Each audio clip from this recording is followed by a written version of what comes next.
Hello and welcome back to the field beans at Greenmount. We're now into mid-June and we're looking at the early flowering stage of the bean plant.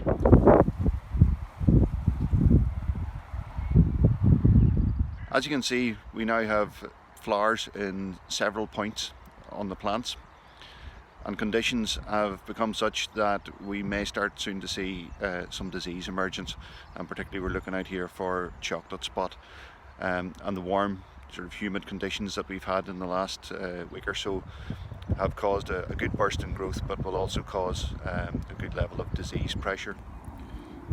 What we can also see here are the nodules on the root of the plant, which contain the rhizobium, which will fix nitrogen from the air for use by the plant, hence the plant not needing any nitrogen applied to it. Also looking in this crop as well, we have some broadleaf weed emergence, in terms of mostly fumitory in this case, but we are past the growth stage in the bean plant where the main product, Bazagran, can be used on the beans, and to be honest they're at such a level that I wouldn't be concerned about them, and quite shortly they'll be shaded out by the bean plants as well. What we have got is a patch of wild oat. It's in a place where we had a patch there last year, so we were monitoring it, so we will be going in to spray that off.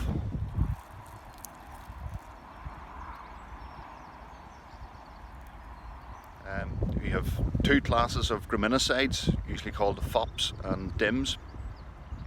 The fop type products tend to be for earlier use, before flower bud emergence in the beans, and again, as we're now mid-flowering, we're past that stage, so those products such as Falcon can't be used any longer. So we'd be looking at some of the dim products, particularly the one we'd be using is laser cycloxydim, and we'll be applying that hopefully later today. In along with that, because we're at that early flowering stage as well, and because of the disease pressure, we'll also be mixing in a fungicide. So in this case we'll be using Erase, which is a tebuconazole, which should have a good protectant action on the potential infection from chocolate spot. So again, crop is looking fairly good. I'm quite happy with it. It's advancing well, and if it continues to flower as it is, we should hopefully see some good podding happening fairly soon.